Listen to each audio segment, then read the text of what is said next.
Tonight, Cuomo passes a new bill in an attempt to save the Fitzpatrick power plant. And a shooting in New Orleans leaves 17 injured. All that plus your weather and sports updates coming up on WTOP 10 News at 10.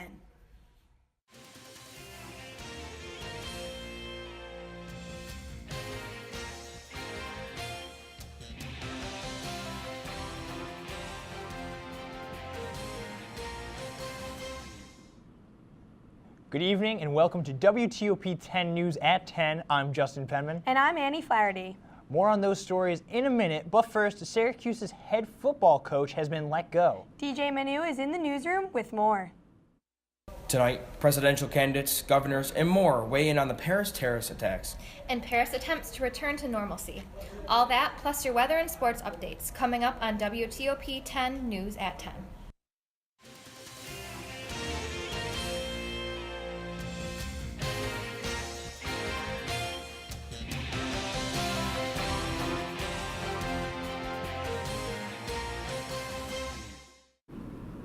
Good evening and welcome to WTOP 10 News at 10. I'm DJ Manu. And I'm Chelsea Moore. We'll have more on those stories in just a minute, but first, authorities have a new suspect regarding the recent terrorist attacks on Paris. Justin Penman is in the newsroom with more. Justin? Tonight, a prison seamstress who assisted in the escape of 2 criminals has been sentenced. And a new candidate for House Speaker has emerged. All that plus your weather and sports updates tonight on WTOP 10 News. Good evening and welcome to WTOP 10 News at 10. I'm DJ Manu. And I'm Chelsea Moore. Tonight, a 15-year-old Syracuse boy is indicted. And 4 arrested in a meth bust in Tompkins County. But first, a preacher on the SUNY Oswego campus caused commotion among students. Justin Penman is in the newsroom with more. Thanks, guys. A man was escorted off the middle of the SUNY Oswego campus today. The middle-aged man's name, Jim DeFerrio, was preaching in the middle of the SUNY Oswego quad while holding up a sign that opposed gay marriage. His sign reads, "The problem for wages of sin is death. The solution? But the gift of God is eternal life through Jesus Christ our Lord." Students were flocking to the protester throughout the day due to the curiosity and were continuously opposing his stance. University police attempted to remove him from campus, but could not due to the fact he was not impeding on any of the students' ability to learn on campus. Now that's all for the story here. Back to you guys at the desk. Justin Penman is in the newsroom with more. Justin?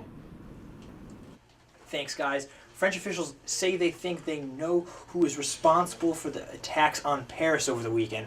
The man they deem to be responsible, his name is Abdelhamid Abouad. Abouad is believed to be close to the sole leader of ISIS. Several hints of evidence point to Abouad leading the attacks, including the fact that several of the suspects that have been caught are in deep connections with him. On top of that, French paper Le Monde says that investigators interrogated an ISIS recruit, and he said Abouad was the leader responsible behind the attacks in Paris. And on top of all of that, Abouad is also connected with the suspect they have yet to catch. That's all I have right now for you guys. I'm going to send it back to you guys at the desk. Thanks, Justin. Syracuse Mayor Stephanie Miner has restated her stance on the possibility of Syrian refugees coming to Syracuse. Over 16 governors around the country have already come out saying they will not allow any Syrian refugees to come into their states. This in response to the massacres in Paris and Beirut, where some attackers were found with Syrian passports. Each year, Syracuse gets about 1,100 refugees who first go through extensive security checks, but most of those refugees on their way to Syracuse are from Congo, Burma, and Kenyan camps, not Syria. About 100 Syracuse University students and faculty gathered Sunday evening to hold a candlelight vigil for the victims of Beirut, Paris, and the Russian jet that blew up on October 31st. Planning had been in the works to hold the vigil for the Russian jet before the tragedies in Beirut and Paris occurred. But once they unfortunately did, the vigil was expanded to pay respect to them as well. The event was held to truly honor the victims of all attacks, despite most of the attention going towards Paris. But first, our top story tonight. The decision of the fate of the Fitzpatrick power plant has been made. Christina Galvin is here with more. Christina? Thanks, guys. The Energy Corporation has finally come to a decision to close the Fitzpatrick nuclear plant in Oswego County. Fitzpatrick has been a part of the Oswego community since it began generating electricity in 1975. Entergy announced the closing this morning and that the plant will shut down in late 2016 or early 2017. The company said its decision to close the plant is based on the deterioration of economic benefits of the facility. It has been expected that half of the 615 employees of the power plant will be laid off when it shuts down. Local residents from Scriba shared their remorse for the employees to Syracuse.com. Definitely going to affect the community in a negative way. With all the jobs lost, there's going to be people who can't afford their homes, force them to lose their homes, have to find jobs elsewhere. The community first received word the plant might close in September. Entergy and New York State officials worked tirelessly over the past 2 months to reach a constructive and mutually beneficial agreement to avoid a shutdown, but were unsuccessful. New York State Governor Andrew Cuomo states that New York will pursue every legal and regulatory avenue in an attempt to stop the shutdown. Syracuse.com received Senator Charles Schumer's reaction to the shutdown. So today's news is shocking, it is devastating, and I am going to do everything I can at the federal, at the state, and the local levels to prevent this closure.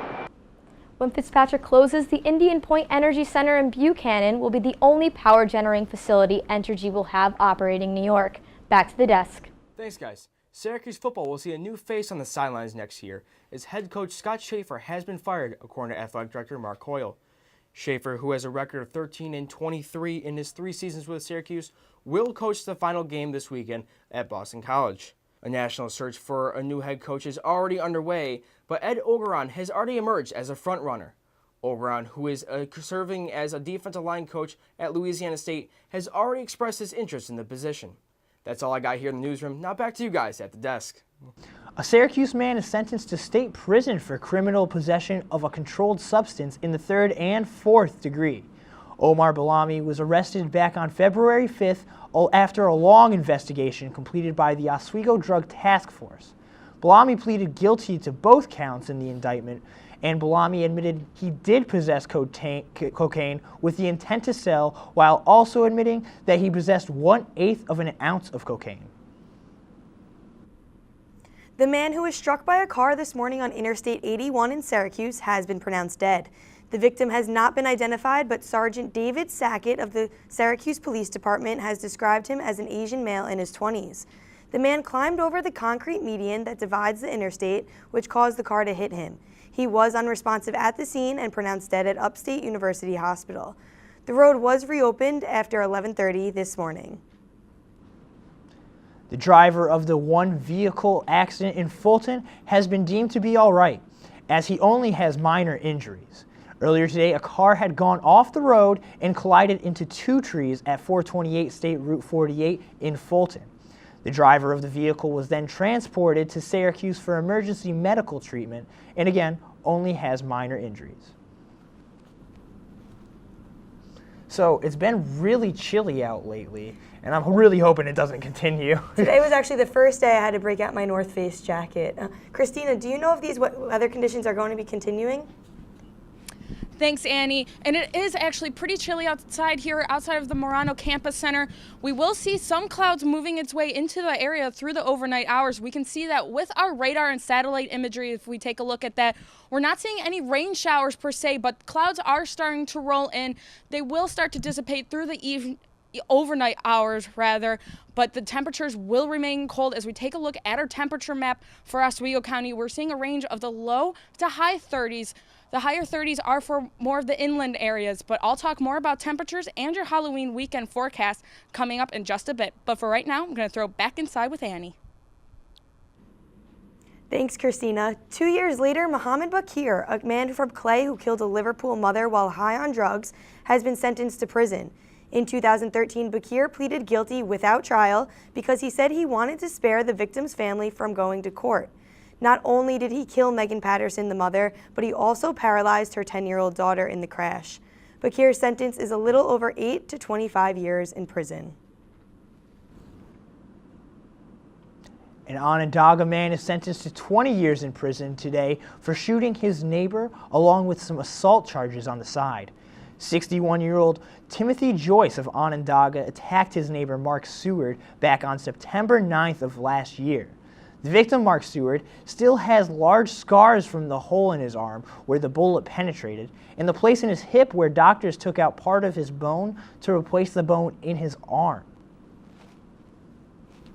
In happier news, Oswego High School students are marching to the beat of their own drum through the streets of Oswego as they will be competing in the championship this Sunday, November 1st. Our reporter Caitlin Gennari has more on the story.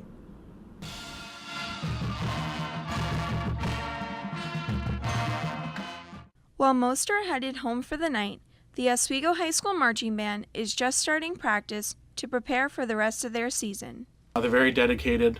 I feel that they're one of the top ones in the state, especially when they perform at the level that we've been starting to work at and achieve. All 95 student members spend countless hours each week trying to perfect their show for a performance that is around 8 minutes long. The show itself is called Passport. We take a pretty unique travel path around the world.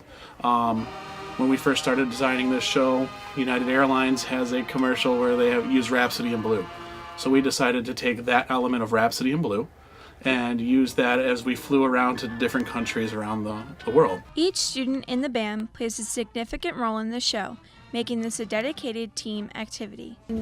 Definitely, everyone's significant. They play, everyone's important towards the show, and when people don't show up, it's pretty detrimental. Marching band is a great way to enhance one's musical talents and skills, but marching band also teaches valuable life lessons. Reliability, hard work, the ability to choose to do something that you may not be able to do, but work hard for a goal.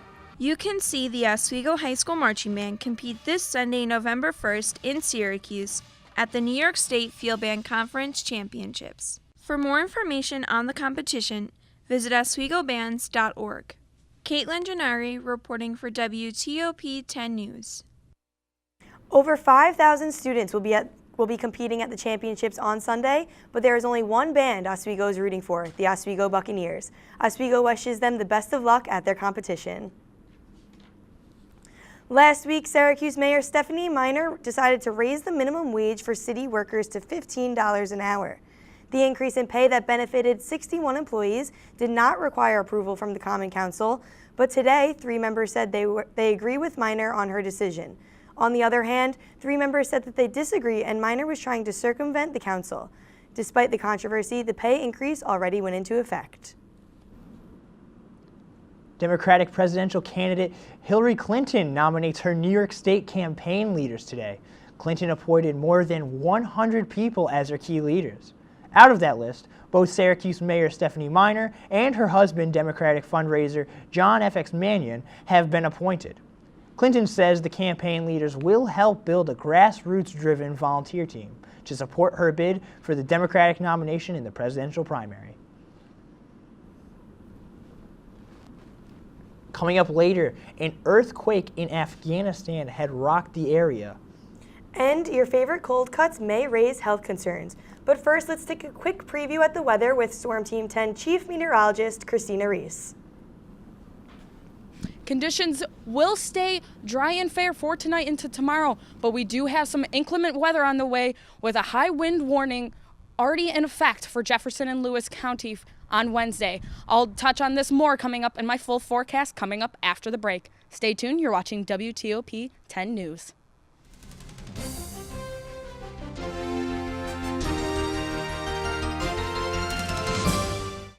Coming up later tonight, an update on the status of the missing cargo ship in the Caribbean. And the cause of a Russian passenger plane crash in Egypt remains a mystery. But first, let's take a quick preview at the weather with Storm Team 10 meteorologist Adam Schmidt. Coming up, political riots lead to mass violence in Turkey. And California becomes the first state to pass legislation banning an offensive nickname. But first, let's take a look at the weather with Chief Meteorologist Christina Reese. What do you have, Christina? Our Columbus Day is shaped up to be an absolutely beautiful one. We had a high of 76, 16 degrees above average. Will this trend continue? I'll have more coming up in my full forecast. Stay tuned. You're watching WTOP 10 News. Coming up later, the State Department issues a worldwide travel alert. And police seek witnesses after a shooting in New Orleans. But first, let's take a quick preview at the weather with Storm Team 10 meteorologist Alex Zook.